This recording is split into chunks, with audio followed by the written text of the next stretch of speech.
This is for the ones that like to glue.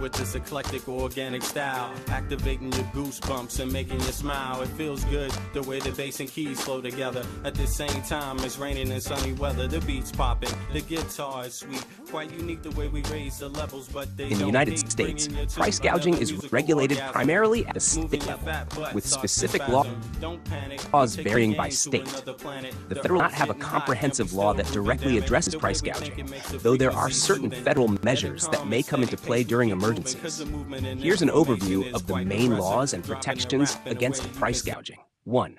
State price gouging laws.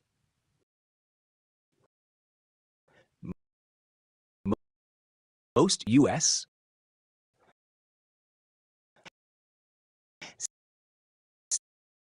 states have specific laws that prohibit price gouging during emergencies or services when demand spikes or supply is limited. Gouging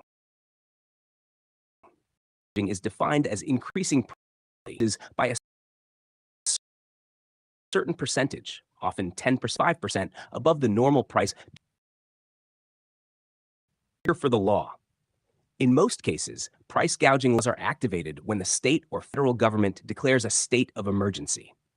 During this period, businesses cannot raise prices on certain essential goods, e.g. food, fuel, water, medical supplies, without a justifiable reason. Penalties. Violators of price gouging laws can face significant penalties, including fines, restitution to consumers, and in some cases, criminal charges.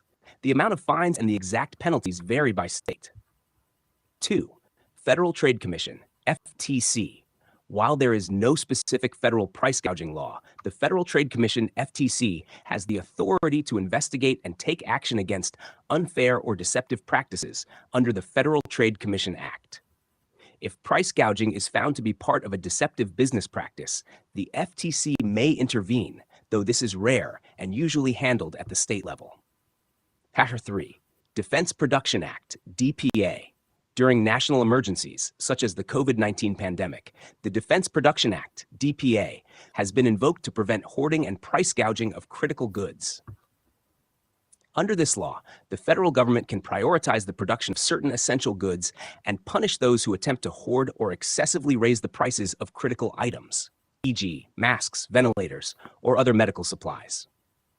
For example, in 2020, the DPA was used to combat price gouging for personal protective equipment, PPE, and other necessary medical supplies.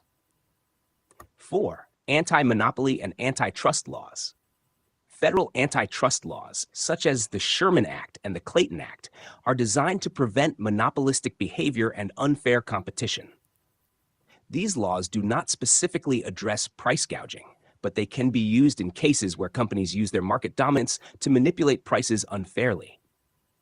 The Biden administration, for example, has focused on corporate consolidation in industries like food production and energy, arguing that lack of competition allows companies to engage in price gouging. 5. Examples of state price gouging laws. Here are a few examples of price gouging laws in different states. California.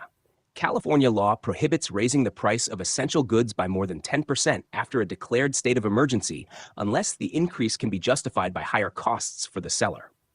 The law covers goods like food, medical supplies, and emergency services. New York. New York's price gouging statute prohibits merchants from selling goods or services at an unconscionably excessive price during emergencies. It applies to both essential goods and services needed for the health, safety, and welfare of residents. Florida. Florida's price gouging law kicks in during a declared state of emergency.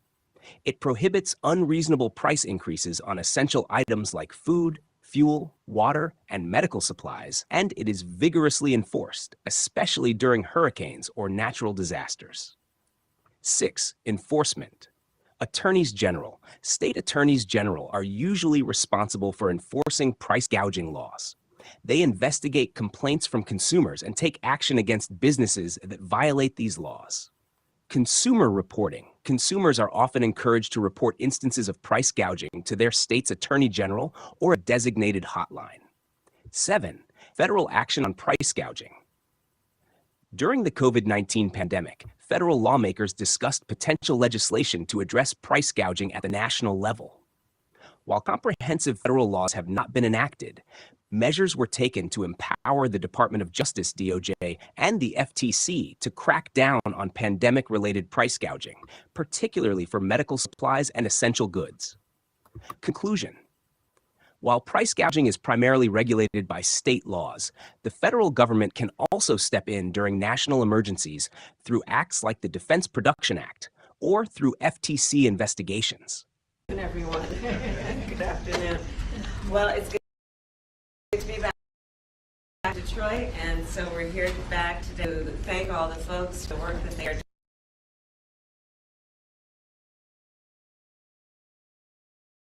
Everyone. Good afternoon. Well, it's good to be back in Detroit, and so we're here back today to thank all the folks for the work that they are doing to help organize, register people to vote, and get them out to vote. Today, early voting begins in Detroit. So it is good to be back here and obviously to be in a great American city and to applaud it for being just that, a great American city with a lot of hardworking folks who have grit and ambition and deserve to be respected for all of that. And then on Monday, I will be headed to Pennsylvania, to Michigan and Wisconsin, spend some time with a great American leader, Liz Cheney, and talk with folks about why it's important for us to put country before party and value the very important foundational principles that we stand on in terms of particular respecting and upholding the Constitution of the United States and the rule of law, and the importance of having a president in the White House who actually understands their job and is fit to serve. So with that, I'll take any questions. On early voting, are you concerned Republicans are cutting the Democratic strength for early voting, and what are you seeing in the numbers now, and how do you feel about them?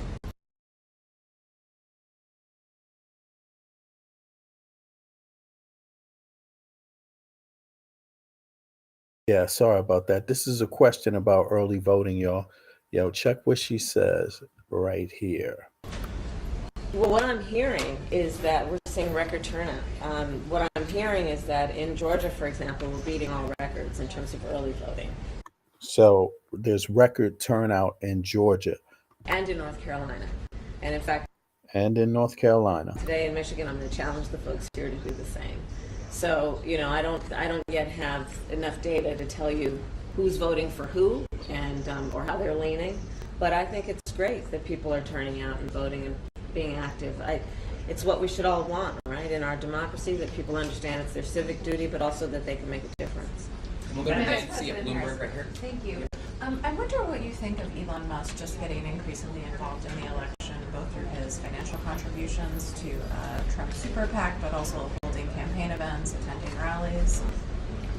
I mean, listen, I think that the most important thing that any one of us could do right now is pay attention to the issues that are at stake, and there's a lot at stake. We are looking at, as I say repeatedly, because it is true, two very different visions for our country. And Donald Trump has proven himself to be increasingly unstable and unfit, and he's trying to take us backward. He's someone who demeans the American people, who has no actual plan for uplifting the middle class, no actual plan that is about any sense of optimism in who the American people are and what we are capable of doing. And I think that that's really what's most important in these remaining, I believe it's 17 days of the election, which is focusing on the issues themselves and reminding the American people they not only have a choice, but they have the power to decide the future of our country through this election. Madam Vice President. Andrea right here at Reuters. So yesterday you called out Assad Turki, one of the elected officials here, an Arab American. He's faced tremendous backlash since you mentioned his name. And obviously there's a lot of churn Whose name? and turmoil within the Arab American and Muslim communities here in Michigan. Do you think, since you mentioned his name at the rally, Selection. Madam Vice Mallory President? Andrea right here. Hi. So yesterday you called out Assad Turkey, one of the Assad Turkey. What's the name that she was talking about? elected officials here in Arab American. He's faced tremendous backlash since you mentioned his name at the rally. And obviously there's a lot of churn and turmoil within the Arab American and Muslim communities here in Michigan. Do you think you could lose the election because of Gaza? And overnight, there were more strikes, 32 more people were killed in Gaza, some in hospitals. How risky is it that you could lose the election? Well, it is undeniable that it is something that everyone is aware of what is happening there. I speak publicly all the time about the fact that there are so many tragic stories coming from Gaza, and of course, the first in this phase of everything that has happened, the first most tragic story is October 7th. And what happened that day, and then what has happened since. And I think what's critically important as we look at this moment is, one, acknowledging the tragedy of what has happened in Gaza in terms of the extraordinary number of innocent Palestinians who have been killed, and taking that seriously and speaking truth about that. In addition, of course, to what I said about what happened on October 7th in terms of 1,200 innocent Israelis being slaughtered, women being horribly raped. And then fast forwarding to today with the killing of Sinwar, this creates an opening that I believe we must take full advantage of to dedicate ourselves to ending this war and bringing the hostages home. But it's not working so far. You know what, listen, as it relates to the issues in the Middle East and in particular in that region, it has never been easy. But that doesn't mean we give up, okay? It is always going to be difficult. It does not mean we give up. We can't give up. We have time for one more from Tamara Thank you. and PR. You've been doing some more Yeah, wow, this is a good interview actually. I mean, I wouldn't expect less than this. I mean, she's already in the job basically, and now it's just up to pretty much, the public opinion, how well people know Kamala Harris's record in the last 4 years in this presidency. I hate to say that, but there's loads of people that are bound to still be asking that question. Well, what has she done in the last 4 years? Because they don't know what a vice president does. But a vice president does a lot. Like, they sit over the Senate. They're the one conducting the Senate hearings, So in any case, if that's not enough, but there's more to it. They advocate as well, right? And so there you have it. And if you want the U.S. Senate to take up an issue, or Congress, then speak up by all means. But in any case, I'm curious of what people are going to think. Now, she said here that there's a record rise. There's a record high in Georgia for voter turnout, early voter turnout. So, what do you all think? Do you think that leans, if it's a high turnout rate, that would lean Republican or Democrat? I mean, of course, the trend, they say, is Democrat, but you never know. You never know, really. But how do you all feel right now about this race? I mean, Americans seem split in the polls, like right up the middle, but I also question the polls a little bit, just how accurate they are.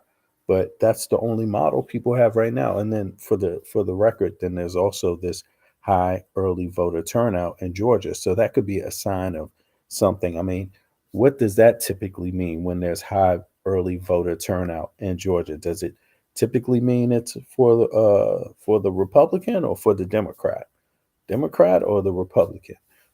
You let me know. And I think that's where what a lot of people are going to be looking at, analysts trying to figure out what the early voter turnout looks like so they could get a better idea of the actual poll numbers they have. But in any case, this is interesting.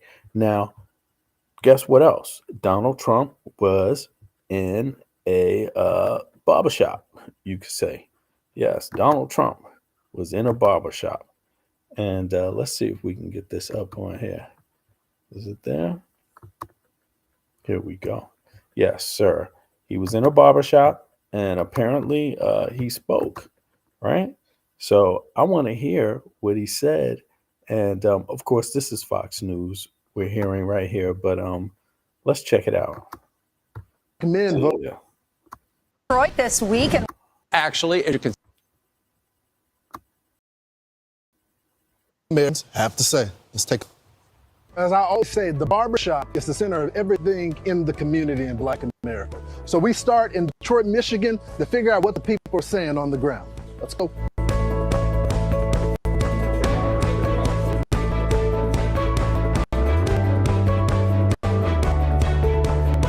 If the election were held today, who would win the election? Kamala Harris. I think it's a coin flip at this time. I really do. I think the country is so divided, you wouldn't have numbers like you have if the country between the two candidates. It's pretty much 50-50. I'm still in between myself. Yeah. There's a lot of decisions have to be made.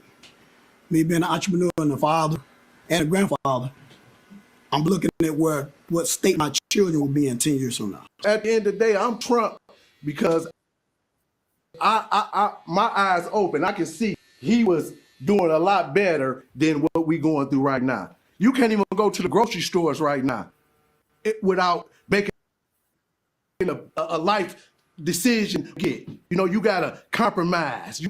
We don't have to go through that 4 years ago. Just being able to just live on a day-to-day basis, it has become a little harder at this point in time. It's really hard to put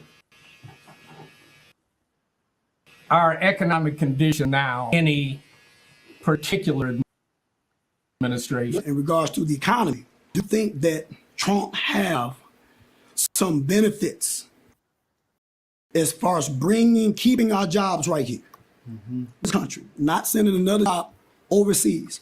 We're already going through enough crisis right here in our country, and I think the working class, we need more job security right here in this country. Actually, there's some data that, I don't know, if it's more rhetoric when Trump says, bring the jobs back. Of course, that's rhetoric, right? Trump didn't bring jobs back. I think, but people have a sense that connects with how their pockets felt, the effects of their buying power, and yeah, it seems to me that it's inflation largely, just inflation of goods. Like prices go up, but they don't necessarily come down even when things are fine, because corporations, for one reason or another, charge more money for a service, or they, they would argue that the cost of running the operation is still high due to the crises. But yeah, in any case, let's hear some more of that. Who thinks immigration-wise, Kamala Harris is better? I don't have enough information about that question. That's fair. Who thinks Donald Trump would be better for the border? Let's face it, individuals are coming into our country, not just illegal, but they're criminals. The third issue is crime. Who do y'all feel like is the best candidate to handle crime in America? Kamala Harris absolutely would be the best. We have forgotten. The memory is so short right now. Was it not Vice President Harris who supported what? Defund the police? More black men voted for Donald Trump than any other Republican ever. So why is that? What is leading toward more support for him versus any other Republican? My brother is a firm Donald Trump supporter. There you go. And some to me is that some of his principles, as far as abortion, as far as same-sex marriage, as far as those things, those are a lot of the sticking points that draw a lot of our black men. Sometimes us as brothers, black brothers, we feel like the other is better than we are. We would We would. That's that. What? To me, that's that slavery mentality. Hold on, he lost me on that one. What does that mean exactly? The other is. Let me just take that back. Sorry. Others, black brothers, the other is better than we are. The other is better than we are. That's the other person, the other race, the other ethnicity. We would. That's that. To me, that's that slavery. Master is better, and that we want to. Well, hold on, Bishop. Are you saying that the brothers that I come from a different generation? I understand, yeah. I understand that. Are you saying that the brothers that subscribe to Donald Trump, that feel like he would be better, have a slave mentality? Many of us do still have a slave. Wow. Now that was unexpected. Expected, but not expected on Fox. But that is interesting for Fox. I mean, I do believe the X marks the spot. He got the bullseye on that one, this brother. Let's take mentality. Are you let's saying take it all the way back. A lot of points that draw a lot of black men. Sometimes us brothers, black brothers, we feel like the other is better than we are. We would. That's that slavery mentality. That master is better, and that we want to. Well, hold on, Bishop. Are you saying that the brothers that I come from a different generation? I understand that. Are you saying that the brothers that subscribe to Donald Trump, that feel like he would be better, have a slave mentality? Many of us do still have a slavery mentality. I'm voting for You heard it first. Well, maybe that first, but but you heard it on Fox News. If it's never been official to you before and you didn't accept it anywhere else, you just heard it on Fox, ladies and gentlemen. Button we vote. Let's hear it again. The brothers that I come from a different generation. I understand that the brothers that subscribe to Donald Trump, that feel like he would be better, have a slave mentality? Many of us do still have a slavery mentality. I'm voting for master. The problem is button we vote emotionally. That's not smart. We need to vote. We need to educate ourselves first. We get emotional because that's what's wrong with the black race. We too emotional. We can't. I can't have a you're opinion. right. They are essentially blaming inflation on the Biden administration. They're not saying it's because of COVID, right? They're not saying it's because of that. They're saying it's because of Biden, right? Now, I think it's because although Biden did a lot and the Biden-Harris administration did a lot to save the economy, essentially, right? Because obviously Donald Trump was running it into the ground. Now, the problem is that it got saved, but everything didn't work out just as good for everybody. And essentially black men are saying that, like, that they feel it in their pockets for whatever reason that is. They feel it in their pockets more. You often hear that. And so and a lot of Americans feel that way too. So that's inflation. But here's the thing. It's not about who you blame. I mean, I think that's one form of politics. Sure, you could take an issue, blame somebody, and go to the voting booth and vote on that single thing. Or you could look at a wide range of things that might affect your life and have an opinion on all those things, and then look at the totality of that and decide who you're going to vote for. And I think in this situation, when you hear people say one thing like this, I tend to believe that they're not seeing the bigger picture. That's all. But they're free to vote. And but let's hear some more. I thought this was interesting. I mean, this barbershop. I'm not giving credit for that though. I mean, Trump goes to the barbershop. I'm not giving him credit for that. He saw an Ice Cube film and thought, hey, black people are like this. Let me go to the barbershop. And you know what? It might be a good idea, right? But in any case, Let's see. without you being mad at me or something, or you upset when I said we got to come together. The presidency is not a person; it's an institution to be protected.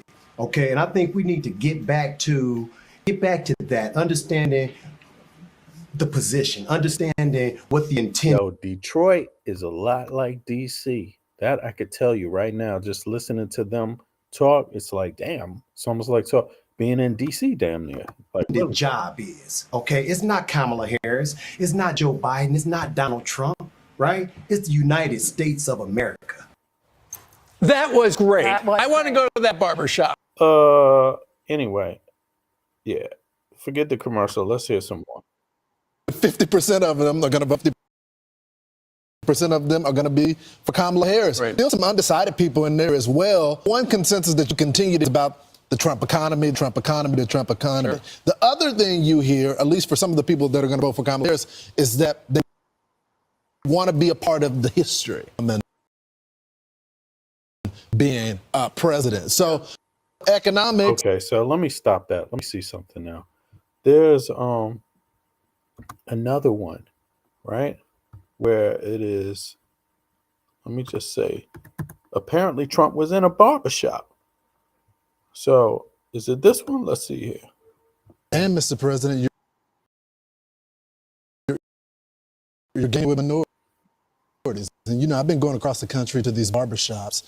Here's a little bit of what we saw at the barbershop. You guys are the same as me. It's the same stuff. We were born the same What's the word? What's up? way. I grew up and all of that. I mean, you know, it's. I had a great father. I had a father who was a great guy, big heart, and he was a construction guy pretty much, and a real estate guy, and I learned a lot from him. He was great, but. I know you people so well without knowing you. I know you so well. When I walked in here, I said, "This is home territory." So, Mr. President, you know what, Andrea, you're right about that, and but a lot of people think that she did, even though she didn't. You know, and it doesn't make any sense that she would either. But for some reason, you know how rumors spread. That's one of the rumors about. Kamala Harris, basically, that she, you know, defund the police. That's Kamala Harris. And people just roll with it. Played a full thing on Monday, but what was that experience like? There was so much love in the room. It was like people that I grew up with, actually. You know, all different types, everything perfect. The area was incredible. Take the rich man back to the ghetto. Yep, exactly. There were thousands and many thousands of people standing out. Did you give Obama $100, Mr. Trump? Outside this barbershop. The owner was great with the son. The son is actually the owner. He's already made that passage. But the people were fantastic. We could have stayed there for 2 hours, right? It was great. Why do you think they're giving you a shot? Whoa. When Trump says he could have stayed there for 2 more hours, that should send chills up your spine. He was like, I could have stayed there for 2 more hours. Whoa. No. Don't ever come back, as a matter of fact. But for years like this. So what are you doing on the ground differently that is attracting black men, Hispanic men? I just saw a Hispanic poll where I'm at 52%. Nobody's ever seen that before. Republicans never been there before. I'm at 52%. And with black command, I'm at 32% and 31%. This is sort of throwing their formulas off a little bit. What? Yo, I don't want to hear this bullshit. Excuse my language. Where of him talking in the barbershop? Hold on. Is that it? Let me go back. Maybe I missed it. And Mr. President. All right, now that's 22 minutes. Come on. In New York, we've run across that for Well, a the long other time. problem you have is that you're not allowed to do your job. Yeah. You were there. You go back 10, 15 years. When you were there, you were allowed to do your job. Yes. New York's finest. They're still New York's finest, but they're not allowed to do their job. So when you were president, I know for a fact I was able to do 3 things. I was able to see money. Was he just trying to was he talking to a police officer right there? Save money, spend money. Right. Now in the past almost 4 years now, I'm in business basically. The money's just not there. It's your business? It's my business. I started it for the past 10 years, and the only time I knew I made in office, so I could speak for myself. Right. And the thing is, it's like, I don't know what more to do. How can we make the economy? How do you get to the bottom of this? So here's what we're doing. Number one, it all began with the oil. They screwed around with what I did with oil. We had the greatest. We were energy independent. You remember back 4 or 5 years. The what? They screwed around with what I did with the oil. Oh wow, that's real specific. They screwed around, huh? What in what way? How did they screw around with the oil? Let's hear this. Years ago, $1.87 for a gallon of gas. We actually had it lower than that for your car, $1.87. Now it's at $3.50, but it was much higher. They brought back my policies to break even, but by that time the damage was done, and now you have inflation and you have the cost so high, and they haven't gone down. We're going to do two things. Interest rates are going down. It's going to be brought down. It's going to be brought down. Look at this shit. Listen, I'm sorry, but if you want a guy who's going to sell you a a vacation home that doesn't exist, that is Donald Trump right here. And look at these fools. 1, 2, 3, 4, 5, 6, 7, 8. 8 of them just staring right at him. I know they got to be thinking, this mother, he is not for real at all. Do I see one of them that believe again a damn thing of what he said? Nope. I have to say I don't see one. And a couple of them might be a fool too, but I still don't see one. Down fast, but much more importantly and quicker. Maybe that is right. We almost forgot. We're going to drill because we're not drilling. We're not drill baby drilling right now. That's why he says that. We're going to drill baby drill. Yeah, okay. Well, in any case, Trump, I don't think Trump knows what he's talking about, especially when it comes to a dollar. But it was interesting to see him go to the barbershop. I look at him as like the guy he's pulling up. He's willing to do this now because the stakes are high, basically. And so I give him credit for that. And I'll even give him credit for the fact that he could speak in some small sound bites without sounding like a complete lunatic. I'll give him credit for that too. I'm surprised. I thought he was going to be incoherent totally. Let's hear.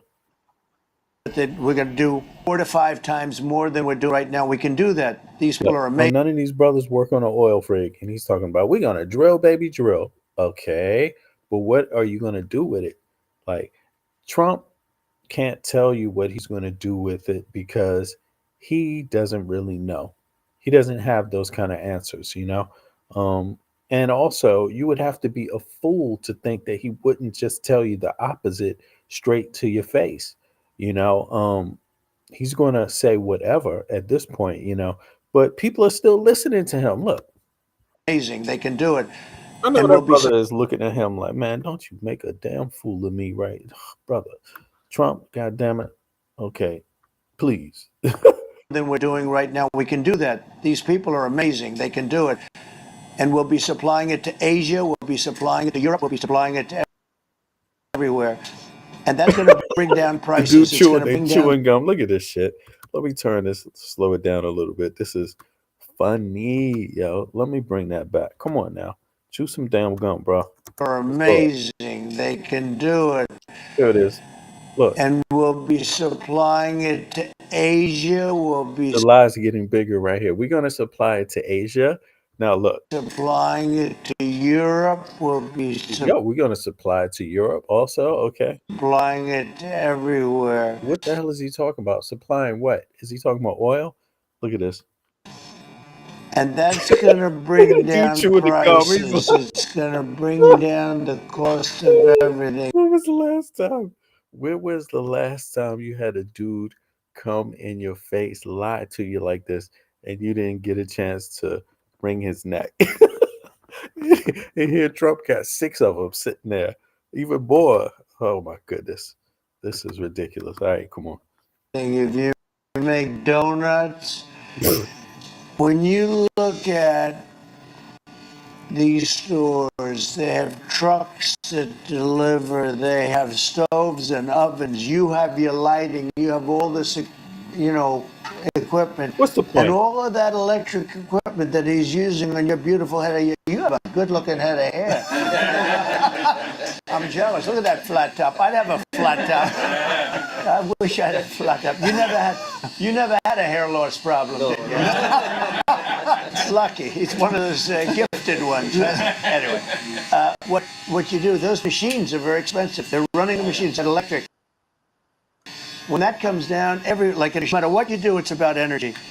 We're going to bring it down. We're going to get the prices So down. that's the plan right there. The plan is bring down the energy prices. That's Trump's plan. And he's going to bring the energy prices down by drilling, baby drilling, right? But it's not going to be by diversifying. He's not going to diversify the energy to bring the cost down. No, he's going to not diversify and keep it on gas and oil. And he's going to save you a buck. That's the plan to everything. It's the secret. The hidden secret is oil in Trump's plan, I guess you could say. But let me play some more of this. Yo. How's your rent done in terms of, do you own the store or is it rented? No, it's rented.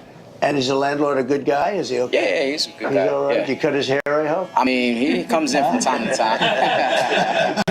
You know what? If you're as good as your father says, right, and you cut his hair great, that's very important to barber to a guy. So he could be a wealthy landlord, but he'll give you a low rent because having a good barber is a very important thing, I can tell you. So, Mr. President, you got a young guy right That's a there. big thing, though. It's a huge thing. So how has your rent been? So where was it like 5 years ago, the rent? I mean, the rent was significant.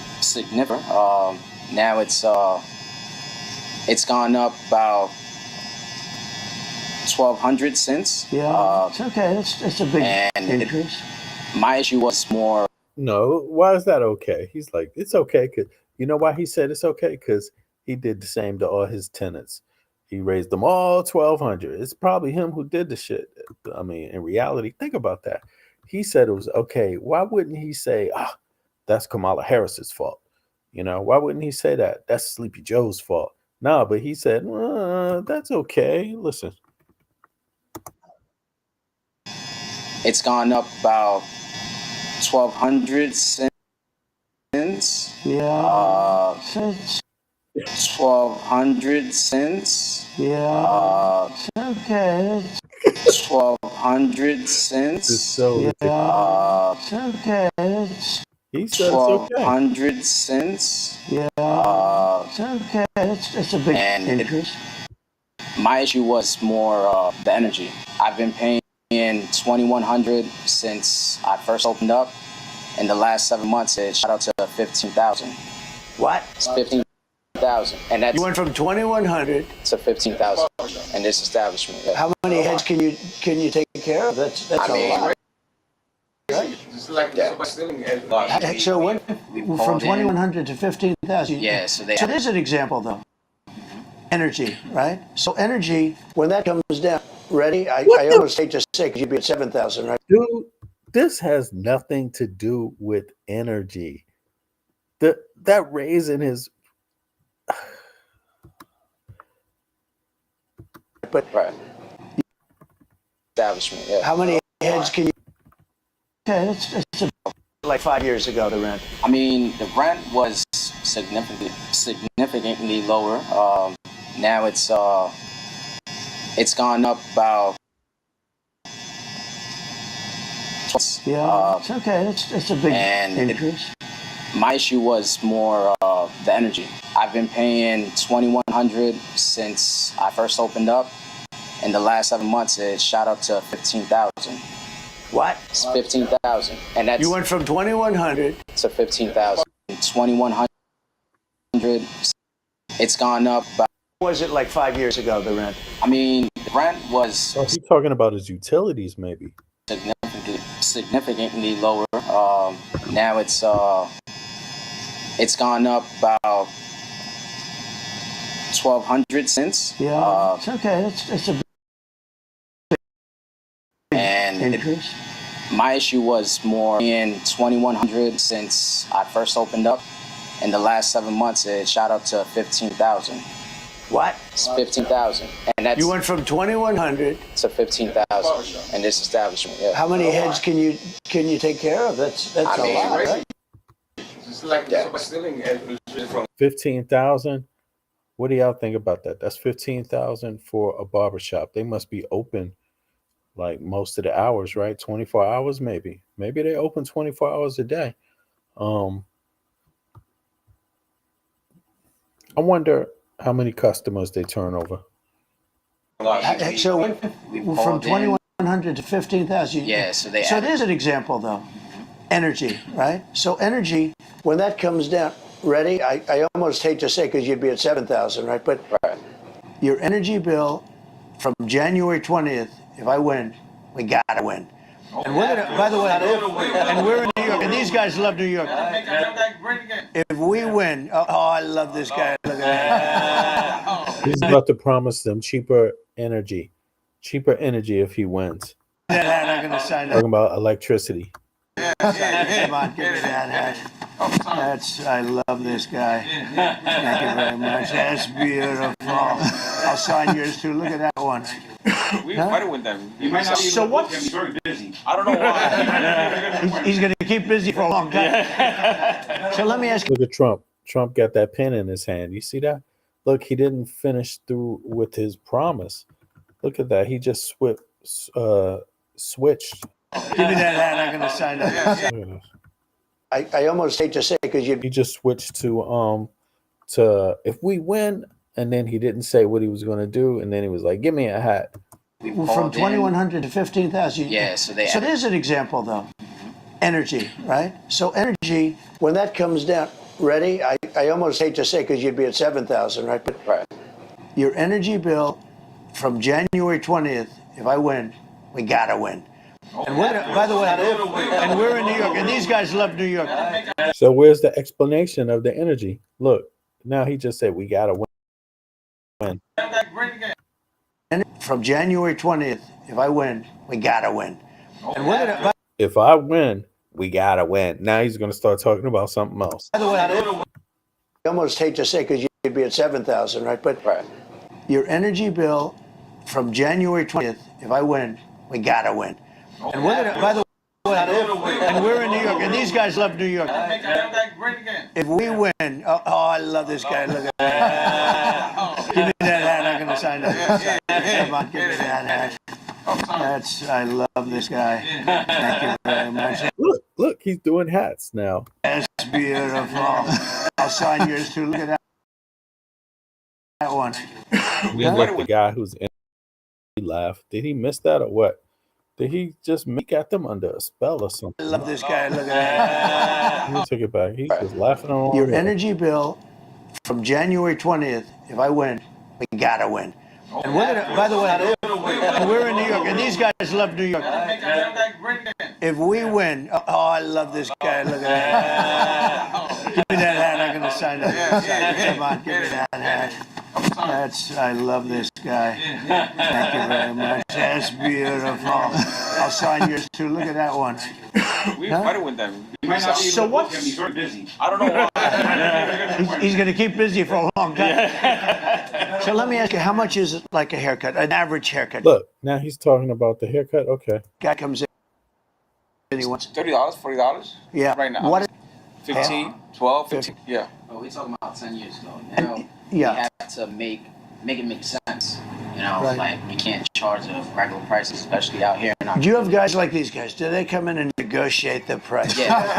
They probably do. I would do. What's your question for the president? What is the Look, so he didn't answer that question. You see, the guy gave him a problem. He said the rent went up, but the energy is more of a problem. Went up from 1,200 or something like that to like 15,000 a month.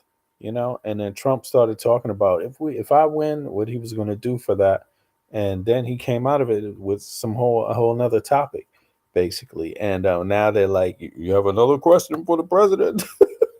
You have another question for Mr. Donald Trump, so he can answer it for you. He can answer any question. plan to do about the food healthcare industry and getting the artificial foods banned in our urban communities that have less access to organic whole foods. So, Bobby Kennedy, right? Everybody likes Bobby, and he's so big into the health food and women things, everything. He wants to do things in the environment, and he endorsed me. First time a Kennedy's ever endorsed a Republican. Maybe it's going to be the last, but I doubt it. And he's a great guy. He would be so perfect. He doesn't like artificial foods, and he doesn't like pesticides and all the stuff they put on them. And if you listen to him for 10 minutes, I mean, he says other countries that don't do anything are healthier than us, okay? We're not that healthy, to put it mildly. So no artificial foods. We don't want artificial. We have plenty of food. What is he? This guy, he jumps over stuff. He's like, and there's other countries that do less than us, man, and their people are healthier. Listen to this. He says other countries that don't do anything are healthier than us, okay? Other countries that don't do anything are healthier than us. What the hell country is he talking about? What country is that? These people are listening to him, and that's going to suffice for not all of them, but we got to say at least two out of what? 7? Nah, 2 out of 5 maybe, right? Shouldn't we say it like that? 2 out of 5 is going to go for it, right? That's 2 to 3. Yeah, this one I'm curious about. But what do you think? Do you think this has impact for Trump? Or why do you think he went to the barbershop? I mean, isn't that beneath Trump? Isn't that beneath him? Since when has he ever been to the damn barbershop?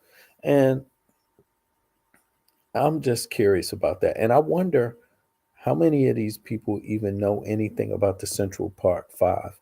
I wonder if any of them know anything about it. Of course, they grew up in New York. Of course, maybe they've heard of something. But I wonder, just to use that as a measuring stick. I'm curious about that. Yeah, because they had Donald Trump. They got a dude who put up signs talking about calling for their death, and they were innocent. That could have been their young boys. Easily. That could have been their young boys, actually. Yeah. So those are just some things that come to mind when I listen to this. Yeah, let's hear some more. Let's see a little bit. We're not that healthy, to put it mildly.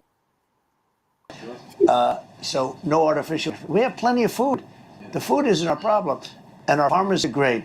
And our farmers aren't allowed to do their job. You know, our farmers did great.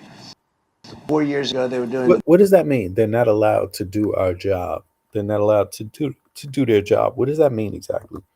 Just about the best they've ever done. They're not doing well at all now.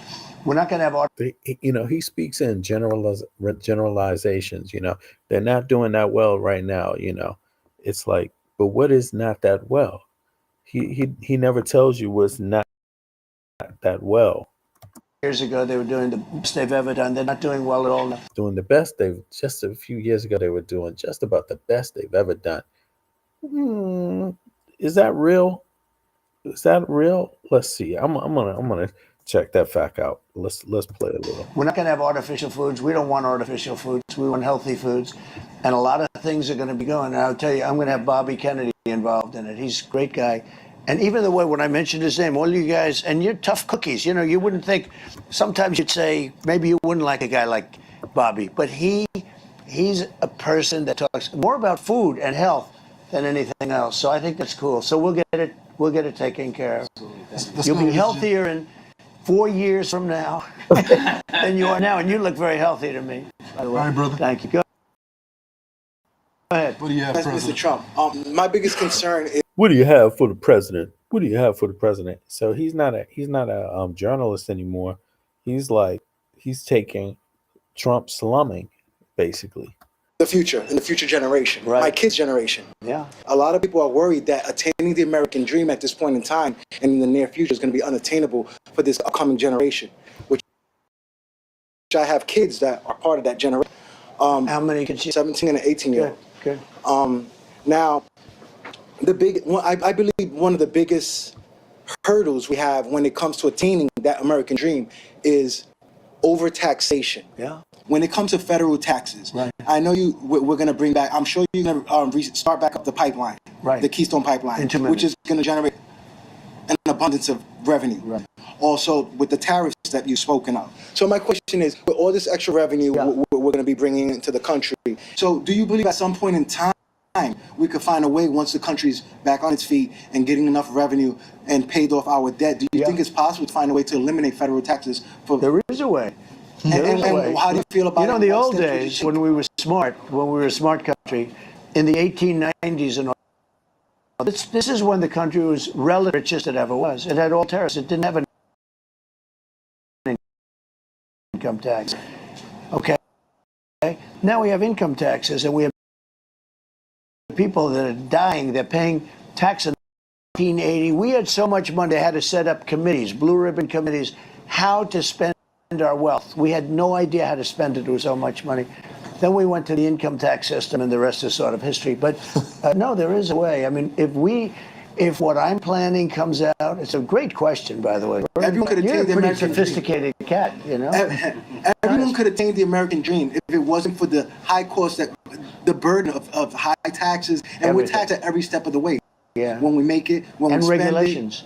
And regulations. So I cut more regulations in 4 years than any other president by 4 times. Yeah, let's go. You would ask one question. What was one thing that you probably feel like you didn't do in your first term that you feel like? I'll tell you the one thing, because I did, look, we had the best economy with the best border. We had so I did a lot of good stuff. Rebuilt the military. It's all about people. Rebuilt the military? Why does Trump say that? He says that, but everybody knows Trump didn't rebuild the military. He didn't have time.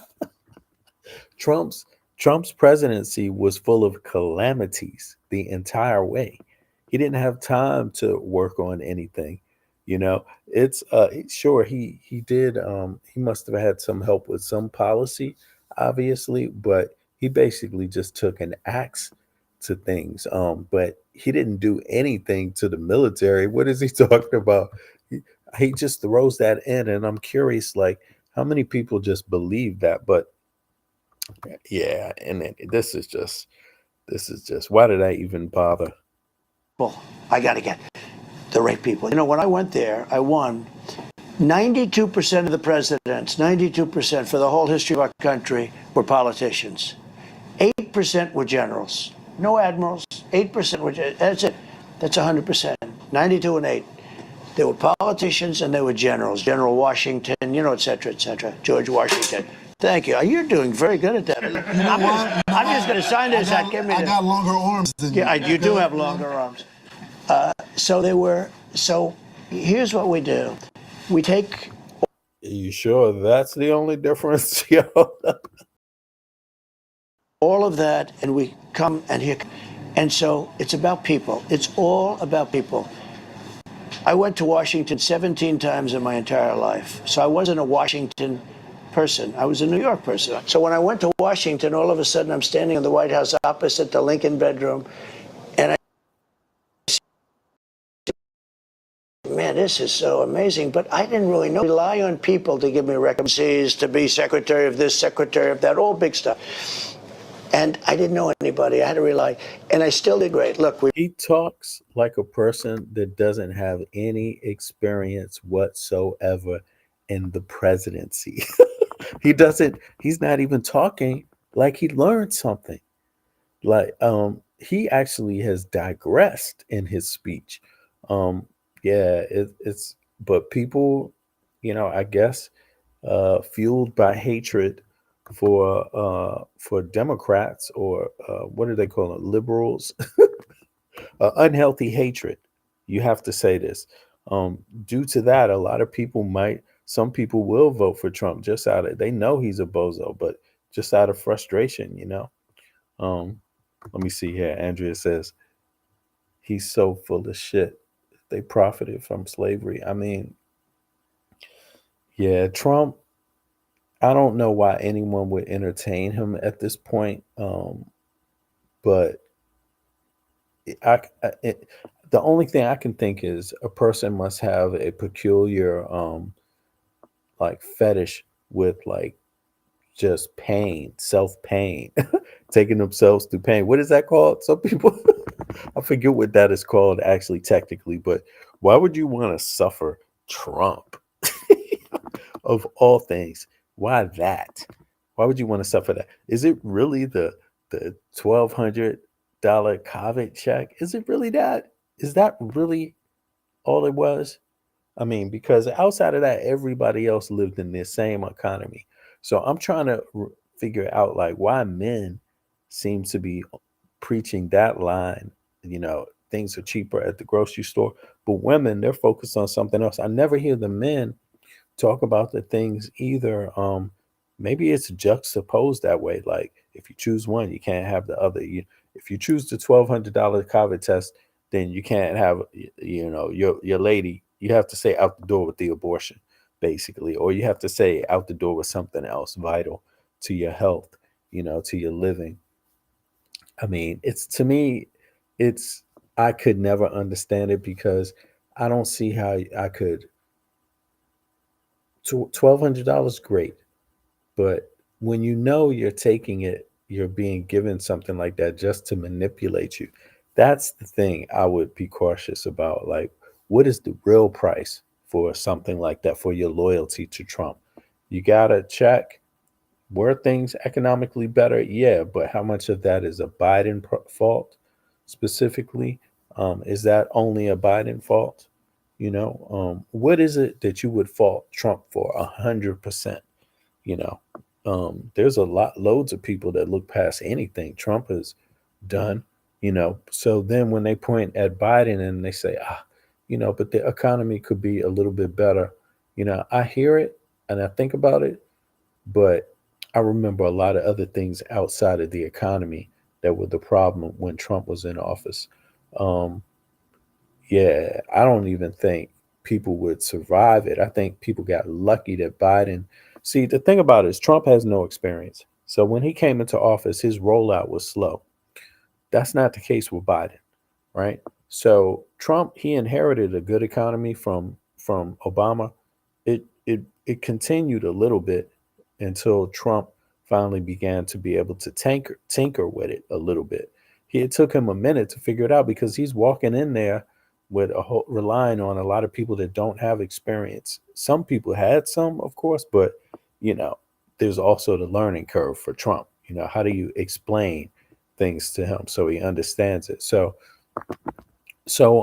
then Trump makes a fool out of himself. He makes an ass out of himself. People get tired of him. His rollout for COVID was slow and poor.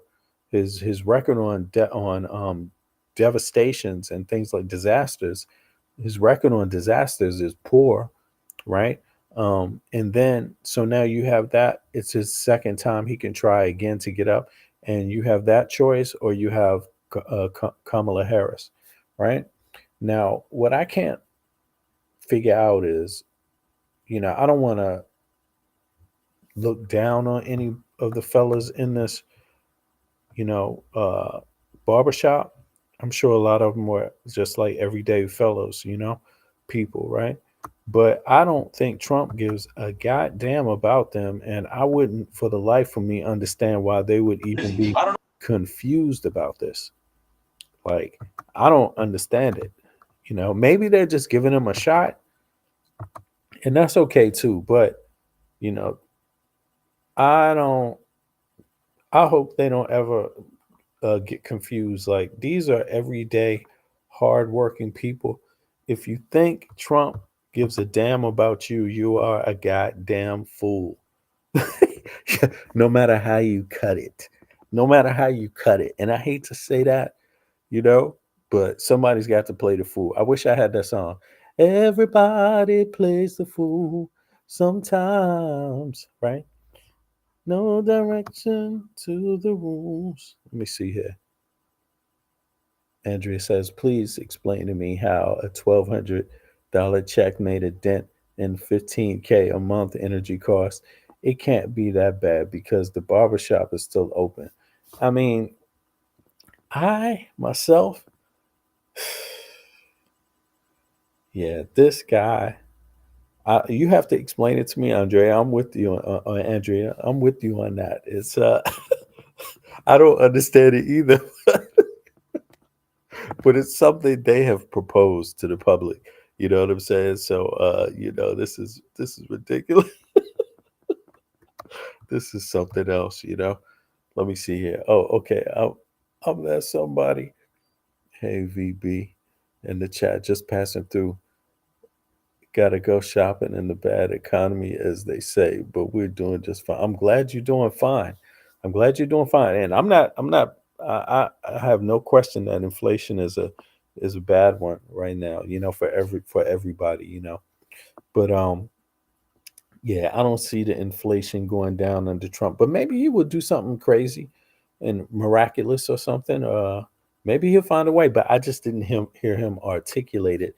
I don't think drilling myself is going to bring the market down. I think the competition with the gas companies, I think expanding the electricity grid is what he's talking about. Electric capacity. One of the reasons why this young man's business has 15K is because New York has old electric stuff. This is what the infrastructure rollout plan is. That $1 trillion one Biden signed is for a massive rollout on some things. So the price of electricity is just because they don't make enough for that city.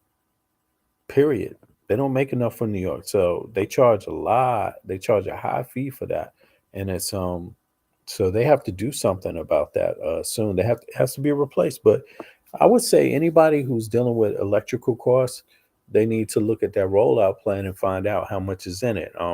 It is a real rollout plan. There's a lot of money put to different states, period, for infrastructure projects. So depending on what state you're in, you should probably, find out which one that is about the energy. But I'm pretty sure it has something to do with power grids themselves, like how it's made, the electricity. Just complete overhaul. Yeah, because that stuff is just cutting out now, and then also for new energy. I mean, if you want to bring the cost down, in my view, if you want to bring the cost of gas down, then you introduce more L vehicles, particularly for business, vans, trucks to distribute goods, work vehicles that got to be on the road all day.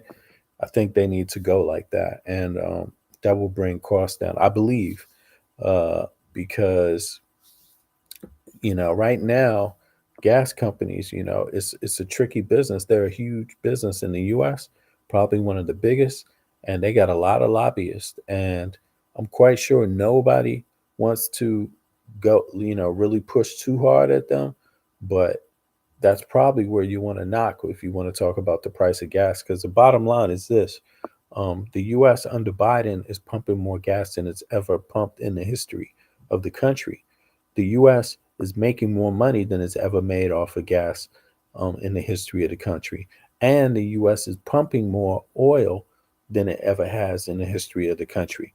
But that's the corporations pumping it. That's not the US government.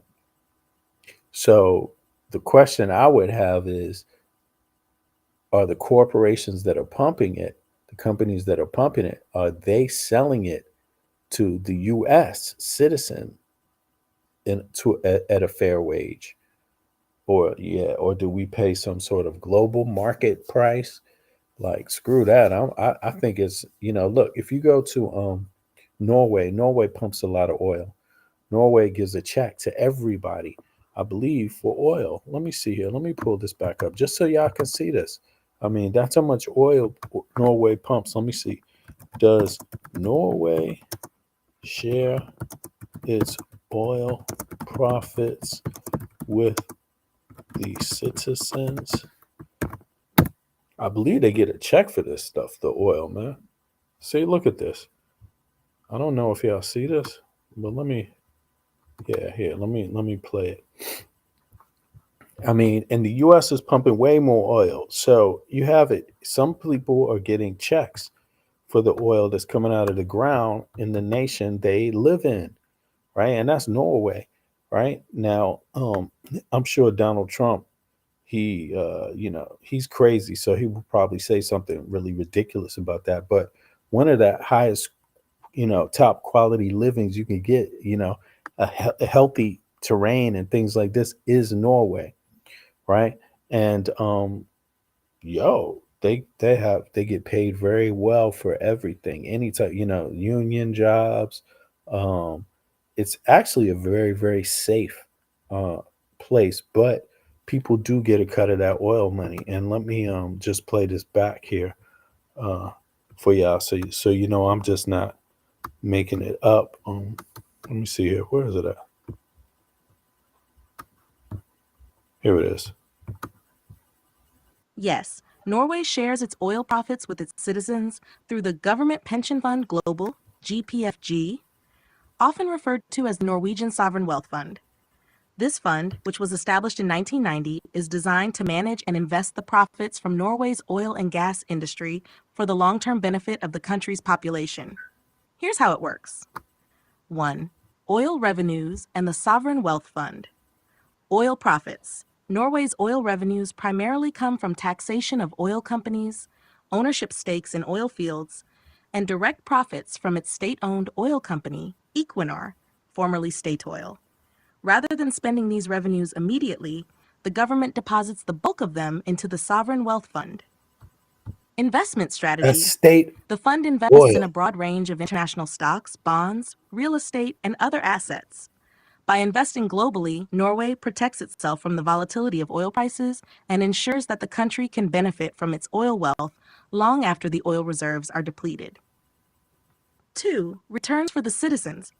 The returns on investments from the fund are used to fund various public services, including healthcare, education, and infrastructure. This means that the wealth generated by Norway's oil industry indirectly benefits all citizens by contributing to the country's welfare system and social programs. Fiscal policy rule. Norway has a strict fiscal rule where only a small percentage, up to 3% of the fund's value, can be used annually to support the national budget. This ensures that the government does not overspend and deplete the fund, preserving wealth for future generations. Direct benefits to citizens. While there are no direct cash payments to citizens from the oil fund, Norwegians benefit indirectly through high-quality public services, a robust social safety net, and economic stability. The wealth generated by the fund allows Norway to maintain generous welfare programs, low levels of public debt, and a high standard of living. Generational savings. The GPFG is essentially a savings fund for future generations, ensuring that Norway's oil wealth benefits both current and future citizens even after the oil resources are gone. And 4. Sustainability and long-term planning. Norway's management of its oil wealth through the GPFG is considered a model of responsible and sustainable governance. The goal is to avoid the resource curse, where an over-reliance on natural resources can lead to economic instability. All right, but in any case, I just wanted y'all to peep that. Check this out. Now, what'd you say? I am that somebody. Did you hear that the Central Park 5 exonerated are suing Trump for the lies he told on them at the RNC? I just saw. Oh, really? No, no, no. I didn't know that. But guess what? Shit, we're going to find out now. Much appreciated for that. Let's see here. Central Park. Did I do that? Central Park 5 suing Trump. Let's see here. Whoa. Let me just say Central Park 5. You just saw that in the news? All right, let me go to let me see here. I know what. Find me an article.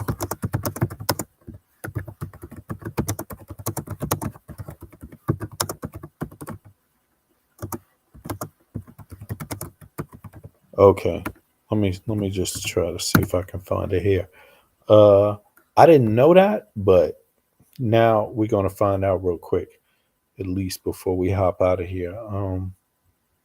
They need to sue him because I mean, come on, Trump is a repeated offender in any case.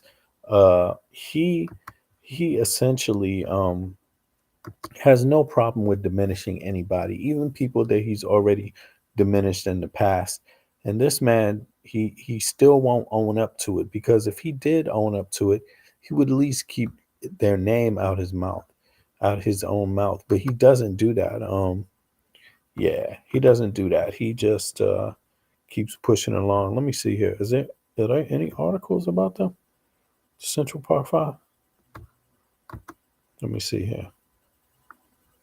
Nope. Okay, there was one on NPR News. Let me Central. Oh, here it is. Yeah, this is September 11th. Central Park Five are exonerated. Trump doesn't seem to think so. Oh no, this article was not October, it's September. Former President Donald Trump again defended his actions in New York in the late 80s surrounding the case of the Central Park Five, also called the Exonerated Five, during Tuesday night's presidential debate following the 1989 brutal assault of a New York jogger in Central Park. Trump famously took out a full-page ad in the city's mayor newspaper, calling for the return of the death penalty for those responsible, further inciting racial tensions in the city.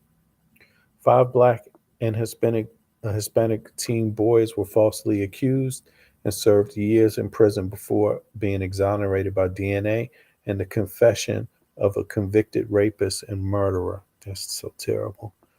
But Tuesday night, Trump said that at the time, the five and Latino teenagers who were falsely accused of the crime must have badly hurt a person, killed a person ultimately. The victim in the case is still alive, but deals with the lingering health effects of her attack.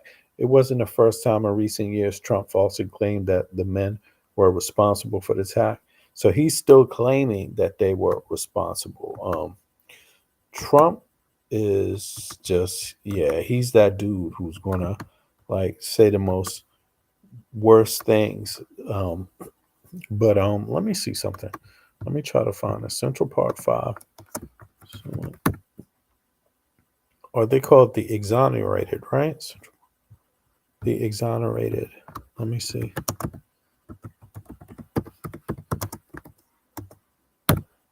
The exonerated Five.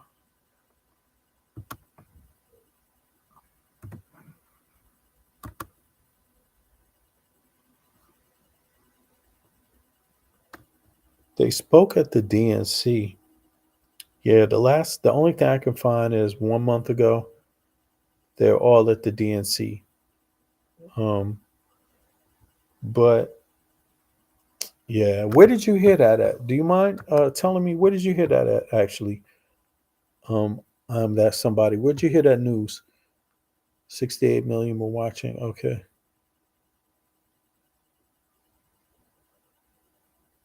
Yeah, he tarnished their reputation big time. 68 million people watching, you know, and it's no fun, playing with people's lives that way. Like just, at the end of the day, all you have is yourself, your own record and your word.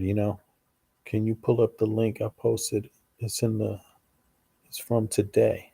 Yeah, but the link, I can't see the link. You got to hop up. Otherwise, you'll be able to see the link you posted in the chat, but I won't be able to see it. Yeah, only you can see that one. But if you hop up, you can put it in the back chat. And I will open it up for sure. Let me see here. Go over to see if I can check something out while we here. Okay. By the way, I wanted to say this. MSNBC. Oh, okay. Let me go over to MSNBC then. MSNBC. Let's see here. The exonerated.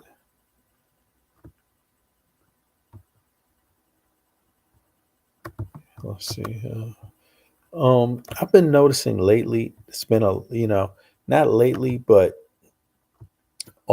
there's people still online going after Kamala Harris you know, the same line of attack they've taken 4 years ago, which hasn't really changed. It just got tired, and I'm just noticing some black men still online with this. I mean, Lord Jamar, he fell flat on his face.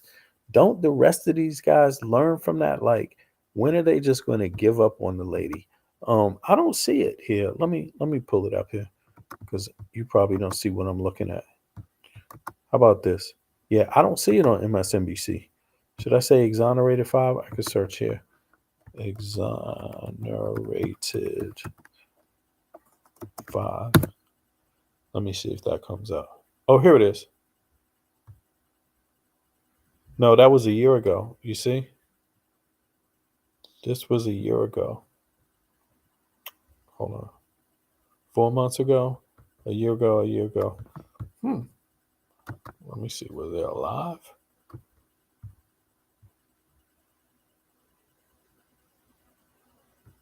Okay, I don't see anything with that. Let me go to the videos. Oh, you got it on the Daily Beast? It's okay on the front page. Let me see here.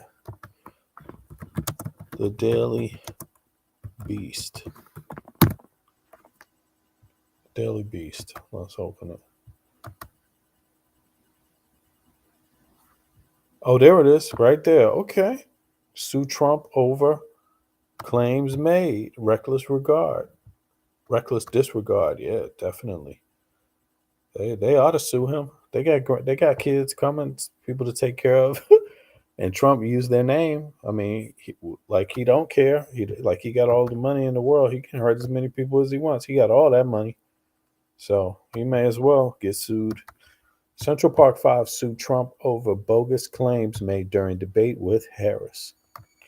Reckless disregard. Trump falsely stated plaintiffs killed an individual and pled guilty to a crime. Okay, reads the lawsuit. These statements are demonstrably false. Yeah, he said that the individuals, pled guilty to the crime. Trump falsely stated that plaintiffs killed an individual and pled guilty, to the crime. Well, yeah, they should get every cent. Don't give a damn. He hasn't learned anything. He hasn't learned anything. That's the problem. you know, and he won't learn anything until people hold him accountable. Former President Donald Trump has been sued for defamation by the Central Park Five, the group of men who were wrongfully convicted in a New York City rape case as teenagers over false statements he made during last month's presidential debate. Yusuf Salam, Raymond Santana, Kevin Richardson, Antron Brown, and Corey Wise claimed Trump knowingly acted with reckless disregard when, during his September face-off against Vice President Kamala Harris, he stated they pleaded guilty to 1989 assault and rape of a woman in New York City Central Park. The Republican nominee for president also falsely claimed the group killed someone. Not only was that not true, it's never alleged. It was never alleged. They admitted they said they pled guilty, said Trump, according to the debate transcript. And if I said, well, if they pled guilty, they badly hurt a person, killed a person ultimately. I mean, he doesn't realize they were framed. Trump's statements were false and defamatory. Man, you know what? Yeah, but this is it, because Trump doesn't learn, and that's what lawsuits are for. Let's see here. The exonerated 5. Yeah, that's what lawsuits are for, to rectify this kind of stuff, man. Some assholes, man. This is so. Yeah, I appreciate that. I am that somebody. Thanks for the tip. Daily Beast from today. Yeah, this is the Daily Beast from today. Check up on it. Now, I wanted to say I've been on the net before I log off, and I've been watching some different lives about Kamala Harris, and I could say I'm really ashamed at this point. Like I'm ashamed, but I'm even more ashamed now for some reason. Now that I see like some of these guys won't give up. Like they really, really just hate her. And it is not about her record. It's definitely about her just being a woman. I think there's a lot of strange, um, unresolved issues that some of these men have. And because look, I could just go in right now and show you, like it is loads of people like these, you know, D channel uh, um, persons out there talking stuff about Kamala Harris. Kamala Harris. Let me see here.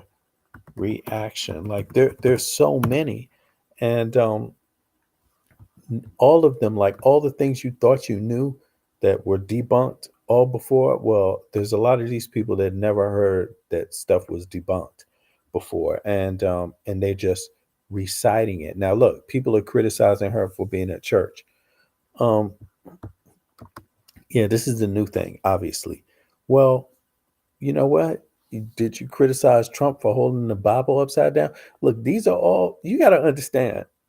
When you have somebody who held the Bible upside down, and he did it all for the purpose of celebrating, you know, the fact that he just released the police against protesters in a violent fashion that is not a norm. Then he went out there and took a photo op with a Bible upside down. So when you have that as the alternative, you look stupid when you're pointing to Kamala Harris for going to church. And don't try to pretend like you know everything about her life, her faith, or anything like that. And if you do, something's wrong with you. Why can't you just accept that maybe she have a little connection to the church, just like a lot of people do? Doesn't have to mean a whole lot. Doesn't have to be what you think it should be. But what's up with the criticizing? Look at this. What's up with the criticizing? I mean, this is what I mean by like these are like slave catchers. This is how I look at them. This is like slave catch. Jesus is Lord. Someone in the crowd. Why did this start? Kamala Harris just tell a Christian man that he's at the wrong rally. That's not true. You know. But in any case,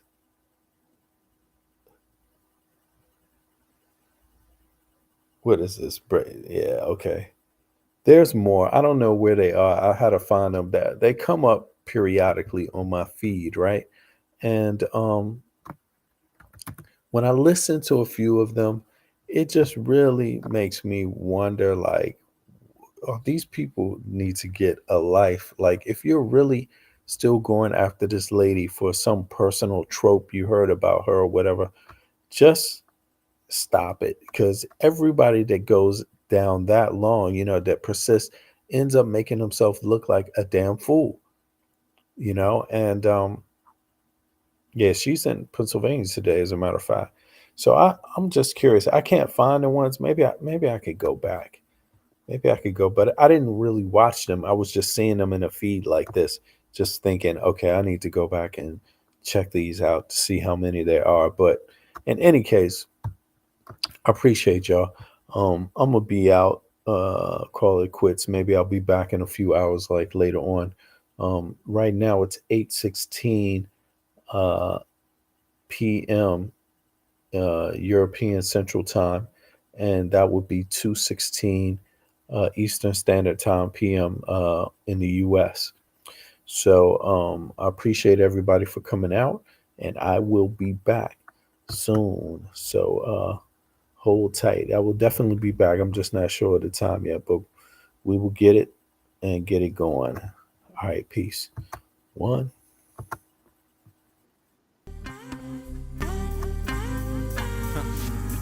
The original.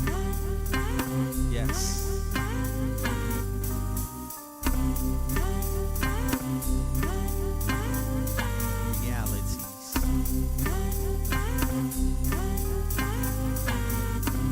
Existed in unique state of comprehension, tranquility, pure lineage,